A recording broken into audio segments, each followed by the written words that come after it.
Bueno, buenas tardes con todos. Tengo el agrado de presentar al doctor Paris González, que es recién de quinto año del Hospital Cayetano Heredia, de la especialidad de neurocirugía. Y el día de hoy va a presentar lo que es el tema cirugías de mínima invasión de la columna para hernia discal. Bueno, muchas gracias, doctor Arias. Bueno, estimado público en general, el día de hoy vamos a hablar sobre un tema muy interesante, pues vamos a hablar sobre netamente hernias discales y sobre todo las cirugías de mínima invasión que últimamente está en boga. Bueno, esta es parte de la bibliografía. Hay múltiples revistas de múltiples autores que están haciendo estudios sobre las técnicas últimas, las técnicas avanzadas de cirugía de mínima invasión, sobre todo para descompresión de canales estrechos lumbares y dentro de los cuales también está incluida las hernias discales. La globalización en la medicina pues está afectando que las técnicas quirúrgicas se estén haciendo mucho más sofisticadas, se puede decir este, con lo cual le va reemplazando lo que son las cirugías abiertas que se están realizando. Y en este caso, las cirugías de mínima invasión de la columna vertebral, vamos a mencionar dos tipos de abordajes que se van a realizar y vamos a ir desarrollando de acuerdo va avanzando el tema.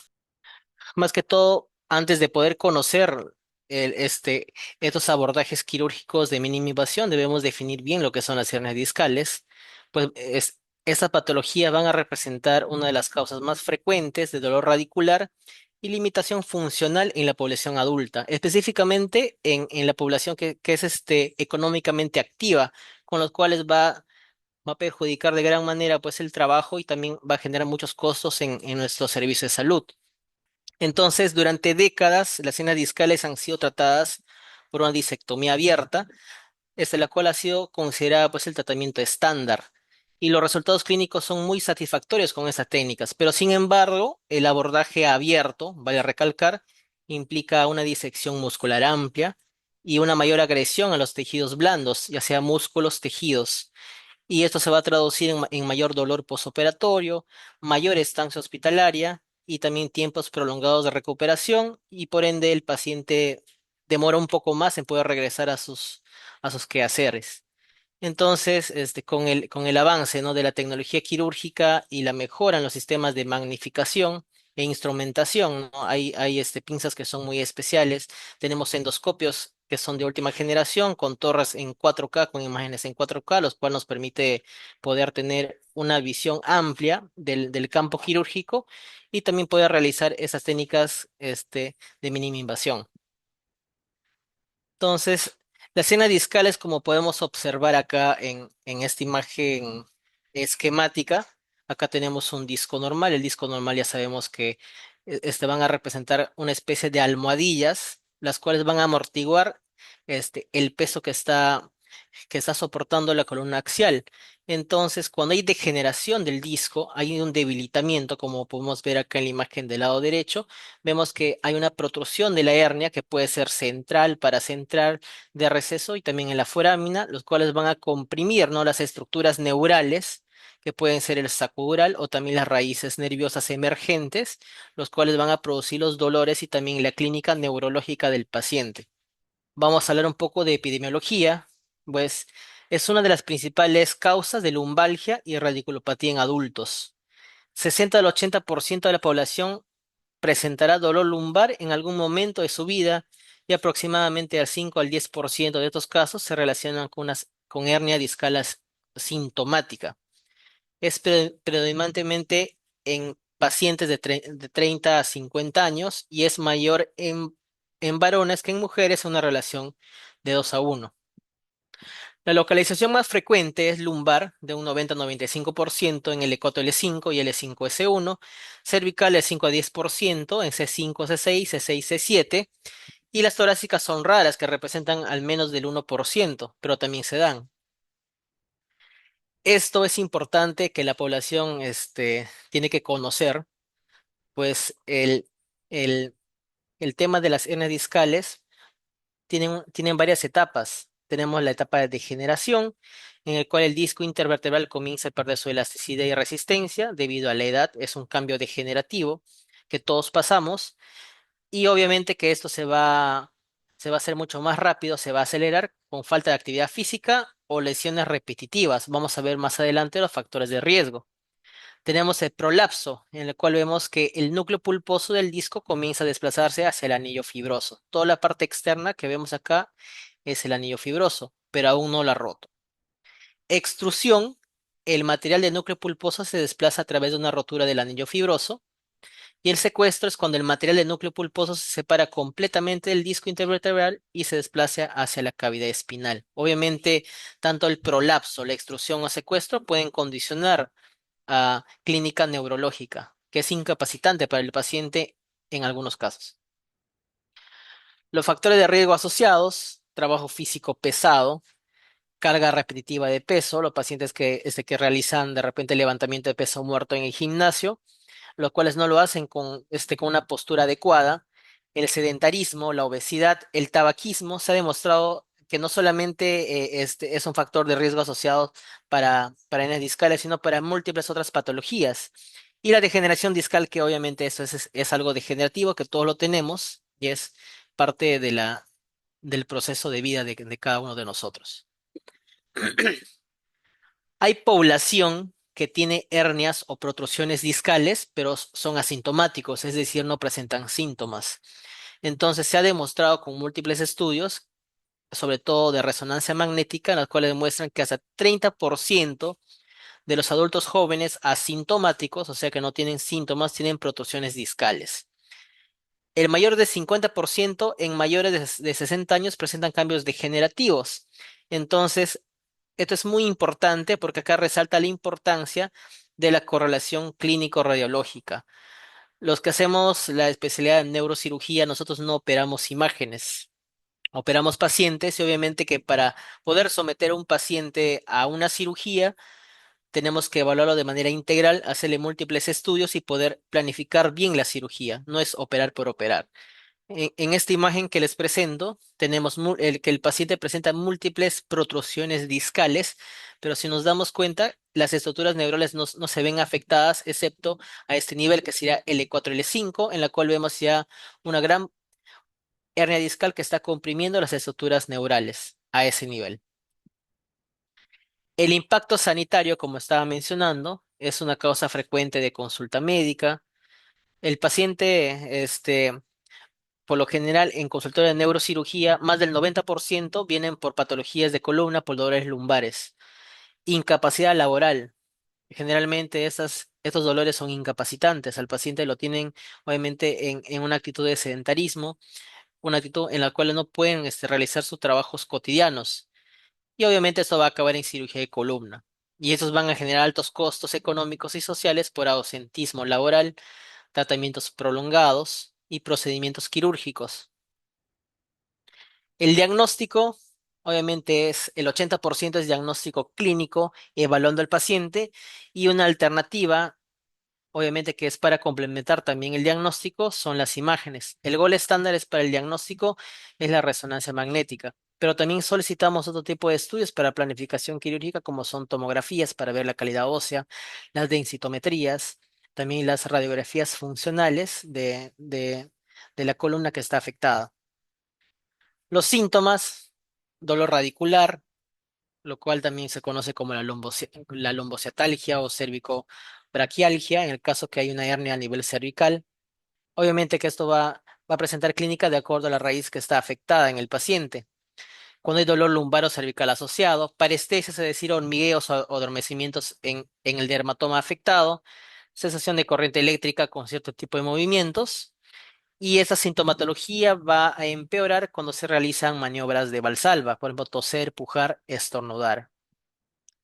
Los signos neurológicos, cuando hay déficit sensitivo en territorio radicular, déficit motor, hay disminución de la fuerza muscular en el paciente, lo cual podemos evaluar clínicamente, y por reflexia o arreflexia, es decir, que los reflejos están aumentados o disminuidos, ¿no? Según el examen físico.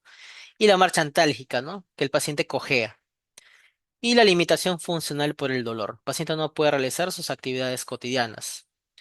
Los cambios semiológicos, estos son signos clínicos que nosotros buscamos, que son netamente dirigidos para poder diagnosticar, en este caso, hernias lumbares, sino el AC positivo, el grabar positivo, que son unas maniobras en las cuales evaluamos la movilidad del miembro inferior del paciente y las contracturas musculares paravertebrales. Obviamente que todos estos dolores en el paciente, lo que condicionan es que tenga cambios posturales, los cuales van a generar contractura muscular.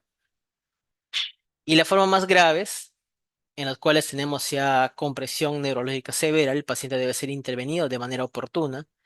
Cuando hay déficit motor progresivo, o sea, la fuerza muscular se va disminuyendo en un corto tiempo. Cuando hay anestesia en silla de montar, se llama en silla de montar porque va a abarcar lo que es la región perianal, alteración de esfínteres, tanto el esfínter paramiccional como el esfínter defecatorio, y el dolor intratable.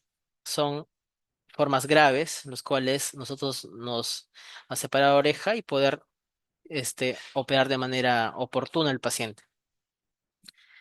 Y la resonancia magnética, ¿no? Por ejemplo, acá tenemos una resonancia magnética. Este es de un paciente que nosotros hemos visto en Cayetano, incluso se ha operado hace unos días, en lo cual podemos evidenciar, ¿no? Acá en el corte sagital de la resonancia, se evidencia una protrusión que podemos ver un área discal al nivel del L4-L5 y una protrusión a nivel del L5-S1. Acá podemos ver claramente que a nivel del L4-L5 está obturando, ¿no? Lo que es el canal raquídeo. Y asimismo en el corte axial vemos toda esa parte oscura que vemos es el disco intervertebral de L4. A este nivel nosotros ese discurren. Acá tenemos una imagen esquemática más o menos para ver cómo es que discurre las raíces, los nervios a través de las foráminas vertebrales y vemos que obviamente si es que el disco está protruyendo hacia el canal neural, va a comprimir las estructuras y esto produce la sintomatología en el paciente, como podemos ver acá. Entonces, el abordaje endoscópico ahora está desplazando las técnicas abiertas, obviamente por todo lo que ya les estaba comentando sobre los beneficios que tenemos de los abordajes de mínima invasión. El paciente está menos tiempo en el hospital, se da de alta inclusive este, a las pocas horas de haber realizado el procedimiento quirúrgico. Hay menos sangrado, hay menos dolor posoperatorio, a- hay menos ausentismo laboral porque el paciente regresa de manera pronta a sus actividades diarias. Y en este caso tenemos dos técnicas, la técnica uniportal, en la cual utilizamos un endoscopio, este, en la cual solamente se ingresa por una sola incisión, y el biportal, que se ingresa también por dos incisiones. En ambos casos las incisiones son muy pequeñas, que son este, más o menos de 1 centímetro. Tenemos ciertas estructuras que nosotros debemos identificar antes de poder realizar el procedimiento quirúrgico. El objetivo es ingresar acá al espacio interlaminar en la columna vertebral con el endoscopio y poder tener acceso directo hacia las estructuras neurales. Obviamente resecando parte del hueso y también parte de unos ligamentos que se conoce el ligamento amarillo, con el cual nosotros tenemos el acceso directo a esa zona y poder resecar, ¿no? Obviamente teniendo mucho cuidado de no lesionar las estructuras neurales, poder resecar la hernia en este caso. La evolución de la cirugía endoscópica, vemos ya que ya tiene varios años. Han habido cirugías endoscópicas de primera generación, de segunda generación, de tercera generación. Cada vez, acá tenemos una imagen pequeña en la cual vemos los endoscopios de primera generación, el canal de trabajo era mucho más pequeño y van increciendo, ¿no? Obviamente que mientras más va avanzando la tecnología, se pueden realizar mucho más tratamientos quirúrgicos mediante la técnica endoscópica de columna, inclusive para tratar canales estrechos por otras causas. Más o menos para tener en cuenta, ¿no? Cómo es que ha ido, cómo es que ha ido evolucionando el canal de trabajo. Más o menos tenemos de 2,7 milímetros en la primera generación, subió a 4,2 en la segunda y actualmente estamos en la tercera generación que es de 5,5 milímetros. Acá tenemos una imagen en la cual hay una relación, ¿no? Entre las estructuras neurales y lo que es las estructuras óseas. Vemos cómo es el saco dural, cómo es que se dispone la parte media y cómo es que salen las raíces nerviosas a través de las foráminas. Obviamente, si tenemos una hernia a este nivel, como vemos acá, esta es una representación esquemática de una hernia, está comprimiendo, en este caso, hacia la parte superior, la raíz emergente que está a ese nivel. Obviamente que esta compresión va a producir dolor en el paciente y también limitación funcional, dependiendo de la zona que está afectando a nivel de la raíz nerviosa. Las indicaciones que tenemos obviamente son hernias discales, este, que pueden ser paracentrales o foraminales, si están migradas o no migradas. Cuando hay hipertrofia del ligamento amarillo, que son estructuras que están protegiendo, se podría decir, las estructuras neurales. Hipertrofia de las articulaciones, las hernias discales calcificadas, las hernias discales migradas hacia arriba y hacia abajo, los cuales no superen 8 milímetros, también pueden extirparse. Y las hernias discales recurrentes, por ejemplo, en algunos casos, cuando recurre una hernia que ha sido previamente operada a través de una técnica abierta, se puede realizar una técnica endoscópica. Contraindicaciones, tenemos contraindicaciones, en este caso tenemos una contraindicación absoluta cuando hay atrapamiento del nervio extraforaminal, estenosis foraminales, cuando hay inestabilidad segmentaria. ¿A qué me refiero con esto? Cuando tenemos desplazamiento de los discos vertebrales, mayor del 25% en este caso, podemos ver que la vértebra de L4 está, este, está movida con respecto a la vértebra de L5. Entonces, hay un desplazamiento, en este caso es una contraindicación para realizar este tipo de cirugía y se tendría que optar otro tipo de técnicas, otro tipo de tratamiento quirúrgico en este paciente. Asimismo, acá podemos ver una imagen, una radiografía en la cual vemos el desplazamiento de los cuerpos vertebrales del uno sobre el otro. Y también otra contraindicación es cuando hay escoliosis. En este caso, vemos que la columna vertebral está desviada. En este caso, también se opta por realizar otro tipo de cirugías. Otra contraindicación es las afecciones patológicas coexistentes como neoplasias o infecciones. El planeamiento preoperatorio es muy importante, ¿no? Debemos tener múltiples. Primero hay que evaluar al paciente, obviamente. Luego hay que realizar estudios de imágenes, radiografías dinámicas, la resonancia magnética. En algunos casos también se requieren tomografías. El posicionamiento del paciente es muy importante, ¿no? Esto es para que conozcan cómo es que el paciente va posicionado en la mesa quirúrgica, está boca abajo, está sobre unos polímeros. Obviamente se tiene cuidado con múltiples estructuras para no poder generar un daño adicional durante el acto quirúrgico. Aunque este tipo de cirugía es una cirugía ambulatoria, es bastante rápida, que inclusive se puede hacer con paciente con sedación, o sea, no es necesario realizar con anestesia general, y eso depende ya de una coordinación entre tanto el cirujano como el anestesiólogo. Y también el paciente debe pasar una evaluación psicológica previa, pues va a estar sometido a algún tipo de estrés y algunos pacientes no pueden tolerar, ¿no? El acto quirúrgico estando despiertos. En este caso se está realizando una técnica endoscópica uniportal, es decir, se está accediendo a realizar la técnica quirúrgica de mínima invasión a través de un solo puerto, de una incisión mínima. La cicatriz es muy pequeña. El instrumental quirúrgico tenemos obviamente un endoscopio y tenemos pinzas endoscópicas en este caso. Ya vamos a ver la diferencia que hay con la técnica biportal. Entonces, estas son pinzas endoscópicas que muchas instituciones no cuentan con este dispositivo, pues son dispositivos muy sofisticados y obviamente que son muy caros. Tenemos drills para poder resecar parte del hueso y para poder hacernos un buen canal de trabajo. Tenemos múltiples pinzas también endoscópicas, que estas son las que son endoscópicas, que también nos permiten resecar hueso. Y el abordaje quirúrgico, como acá estaba mencionando, la herida más o menos es de 1 centímetro. Y para poder acceder hacia el espacio donde vamos a trabajar, se necesita del apoyo de un arco en C, es decir, un aparato que nos provee rayos X de manera constante para poder ubicar bien la zona del trabajo y poder evitar lesionar algún tipo de estructura. son algunos reparos anatómicos que tenemos que tener en cuenta para poder llegar hacia la zona de trabajo, ¿ya? Por ejemplo, acá tenemos que el cirujano ha ido colocando ya el endoscopio y al mismo tiempo se está corroborando el correcto acceso en este caso del E5S1 a través de una radiografía que se hace con un fluoroscopio. Esta es una vista lateral, esta es una vista anteroposterior. Vemos que él que se está ubicando a nivel del E5S1. Entonces, probablemente para resecar una hernia a nivel del E5S1. ¿Cómo es que se disponen las protusiones discales, las hernias discales?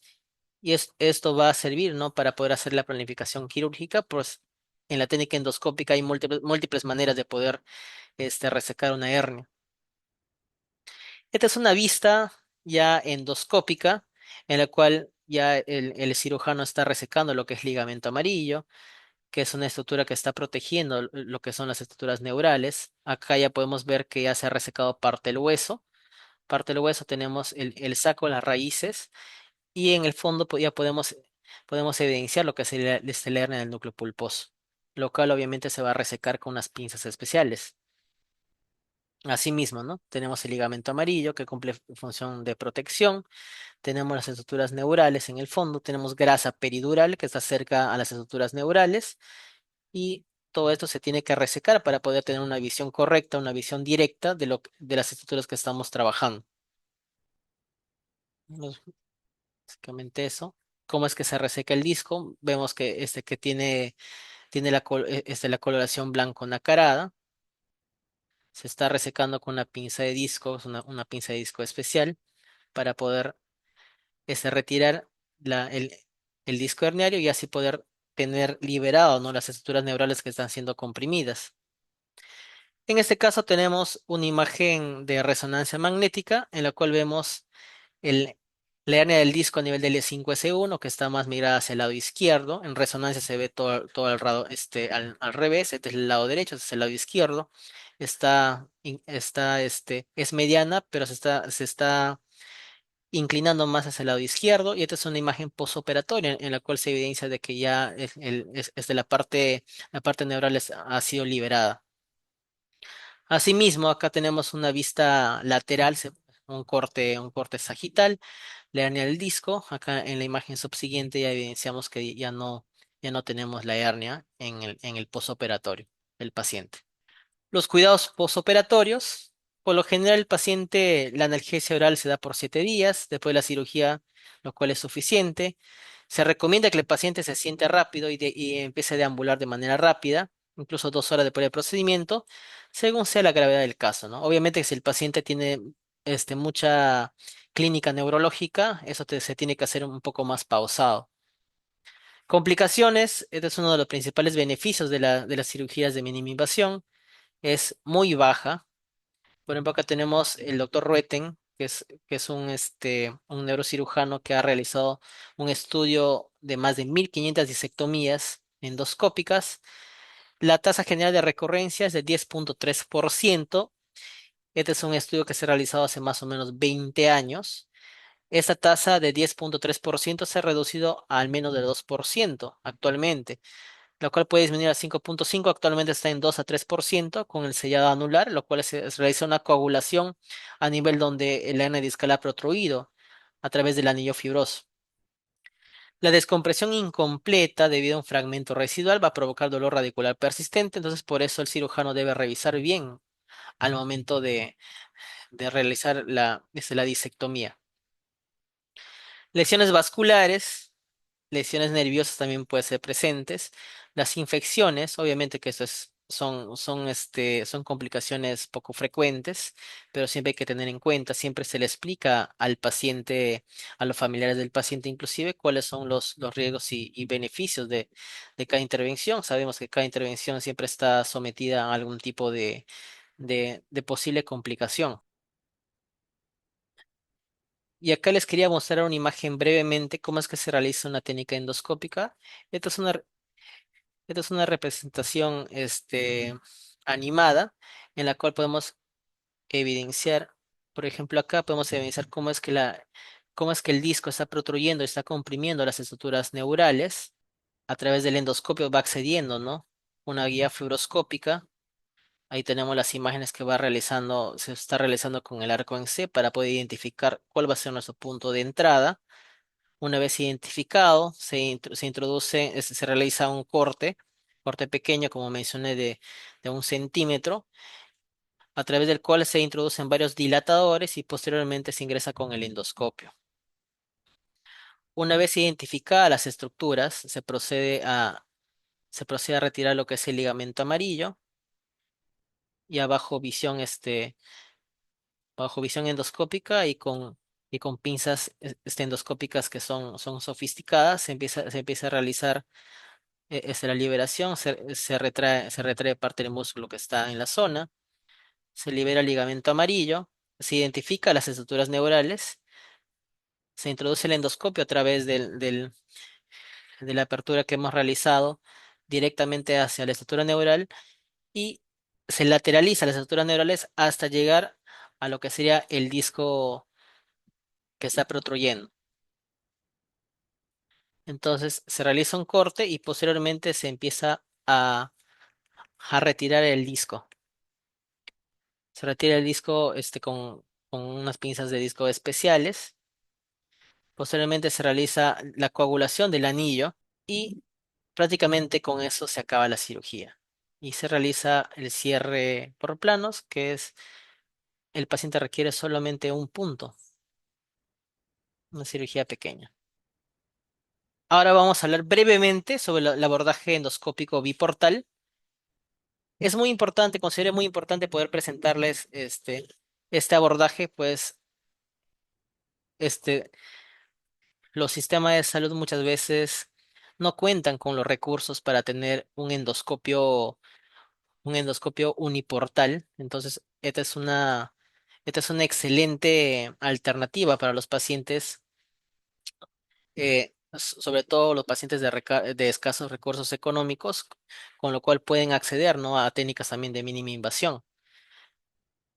Entonces, la, el abordaje uniportal, para no hacer muy extensa la ponencia, se utilizan dos canales de trabajo. Un canal de trabajo por el cual se puede utilizar un artroscopio, un endoscopio convencional que no es muy caro. Y se utiliza también otro canal de trabajo, es a través del cual vamos a introducir, ¿no?, pinzas o instrumental que no es tan sofisticado, pues por lo general son pinzas que utilizamos para una disectomía abierta, pero lo podemos utilizar a través de un puerto pequeño de trabajo. Entonces, esa técnica va a funcionar a través de dos puertos que tienen un propósito específico, ¿no? Consiste en una correcta triangulación de dos vectores dirigidos a un sitio bajo guía fluoroscópica. Entonces, estos vectores, uno va a ser para la cámara o para el artroscopio o el endoscopio y otras para las pinzas, ¿no? Que es a través, este canal es por donde se van a introducir las herramientas quirúrgicas. Acá tenemos un abordaje uniportal. Este es un endoscopio muy sofisticado, en la cual se requieren pinzas endoscópicas que también son muy costosas.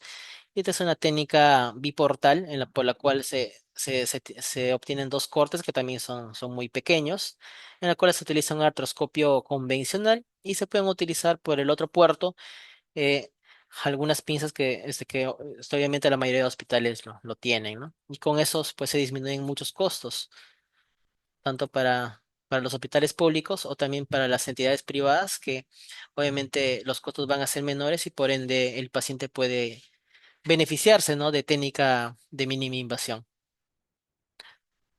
Acá básicamente tenemos los materiales de trabajo. Tenemos un artroscopio convencional, las fibras ópticas, las cámaras, que son cámaras que muchas veces se utilizan para la cirugía laparoscópicas de cirugía general. Tenemos ondas de radiofrecuencia para poder realizar coagulación de las estructuras que muchas veces pueden sangrar al momento de realizar la técnica quirúrgica. Driles de alta velocidad, que también son convencionales. Con estos podemos aperturar más que todo nuestro canal de trabajo, pues muchas veces está limitado por estructuras óseas. Las bombas de agua. Estas son técnicas que se trabajan a través de irrigación continua con bombas de agua. El posicionamiento del paciente es el mismo de una técnica endoscópica normal. Esto es cómo se dispone, ¿no? En la sala quirúrgica, todo el equipo de trabajo, tenemos a cirujanos, al costado está el enfermero instrumentista, el arco en C, el monitor, el, siempre a la cabecera está el anestesiólogo, y acá tenemos la torre endoscópica, ¿no? A través del cual el cirujano va a ir viendo, ¿no? Qué es lo que está realizando al momento del acto quirúrgico. Bueno, tenemos la técnica quirúrgica. El instrumental, ¿no? Son instrumentales comunes y corrientes que por lo general todo hospital público puede tenerlo a la mano. Los resultados clínicos, obviamente, al igual que la técnica endoscópica uniportal, son similares. Y obviamente que la técnica biportal va a tener beneficios porque es mucho más accesible sobre todo para las personas de menos recursos económicos que pueden beneficiarse de las técnicas de mínima invasión. Tenemos algunas diferencias entre técnica uniportal y biportal. Obviamente que ambas tienen mucha más beneficios con respecto a las técnicas abiertas. Hay múltiples estudios que se están realizando.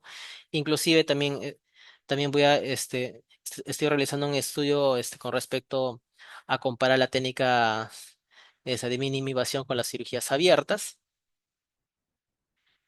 Y este es un resumen breve, ¿no? De un versus entre cirugía abierta y cirugía endoscópica. Las cirugías abiertas, la incisión es más grande, la incisión es más pequeña en la endoscópica, hay mayor daño muscular en la cirugía abierta, las estancias son más largas, el sangrado es moderado, la recuperación lenta, más dolor posoperatorio. Indicación, sí hay cierto tipo de indicaciones por las cuales ya habíamos mencionado que ahí están, las técnicas de cirugía de mínima invasión no se pueden realizar. Y los resultados son similares en ambos casos, ¿no? En alivio del dolor, menor agresión y recuperación más rápida en cirugía endoscópica de mínima invasión. Conclusiones finales, ya para acabar el tema, mínimamente invasivas y preservadora de tejidos, hay menos dolor, la eficacia es muy comparable, ¿no? Y en algunas serie de casos incluso son superiores a las técnicas abiertas, hay menor sangrado y dolor postoperatorio, hay reducción de complicaciones y hospitalización. La curva de aprendizaje y equipamiento especializado, hay mucha versatilidad y aplicabilidad, resultados estéticos y la satisfacción del paciente es mucho mayor, ¿no? Bueno, eso es lo que les quería dar a conocer y bueno, estoy atento a sus preguntas.